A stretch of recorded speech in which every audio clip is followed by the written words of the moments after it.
Good afternoon, Mary Ann. Yes, good afternoon, madam. Okay, Mary Ann, can you tell me about yourself?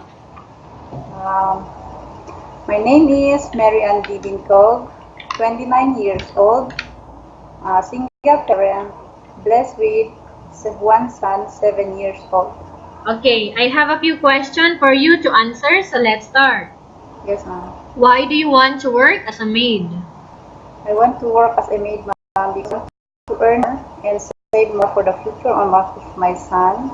And in this way, I can help my family too. Why you choose Malaysia when there is a lot of other country? I choose Malaysia, ma'am, because I heard Malaysia domestic helper is salary is increasing, ma'am. How are you qualified for this job?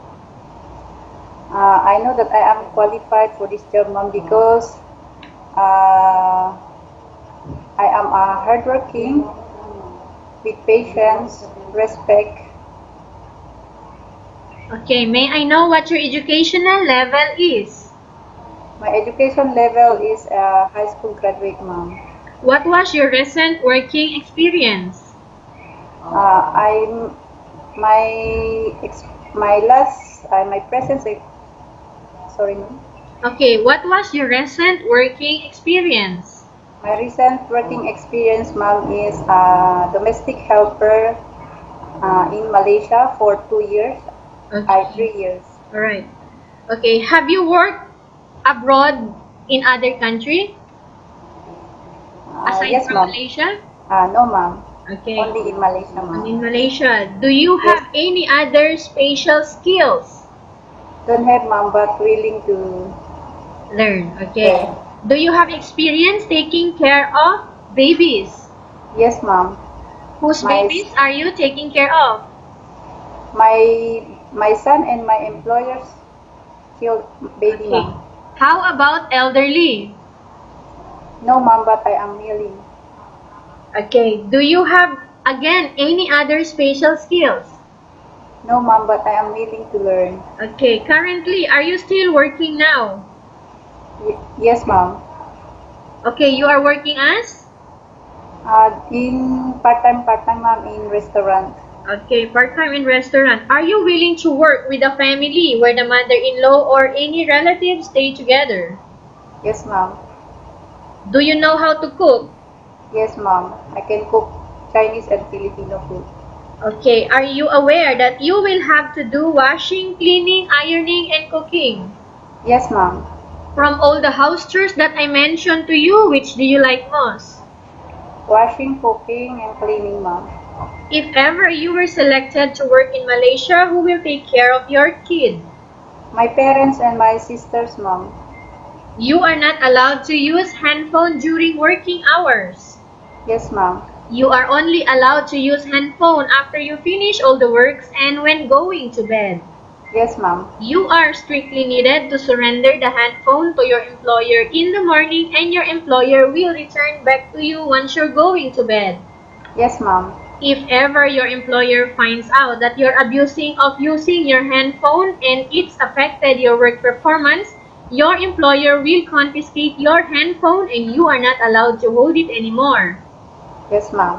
Instead, your employer will allow you to call to your family 3 times in a month. You only allowed to bring normal phone and you are not allowed to bring smartphone. Are you Yes. agreed for the terms and conditions? Yes, ma'am. I agree. Are you agree to the rules and regulation for the handphone? Yes, ma'am.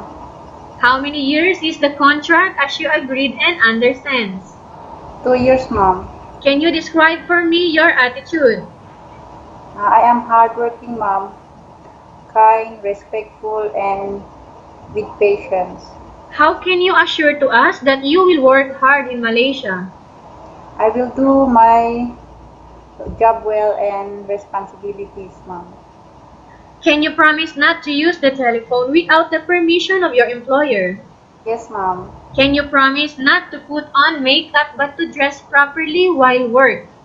Yes, ma'am. Can you promise not to ask for advance salary from your employer under any circumstances? Yes, ma'am. Can you promise, okay, not to invite friends and relatives without the consent of your employer? Yes, ma'am. Do you really understand of the rules and regulation of the agency? Yes, ma'am. Do you pay any placement fee for you to come to Malaysia to work as a maid? No, ma'am. Do you have any history of sickness, breast cancer, or any other illness? No, ma'am. Do you suffer from any skin diseases, allergies, or physical defect? No, ma'am. Have you suffered from any serious illness? No, ma'am. Do you smoke? No, ma'am. Have you undergone any operation before? No, ma'am. Are you medically fit or are you fit to work? Still processing, ma'am. Okay, still under processing. Are you in any medication right now? No, ma'am. Are you allergic with any food? No, ma'am. Are you prepared to work for the employer of different races? Yes, ma'am.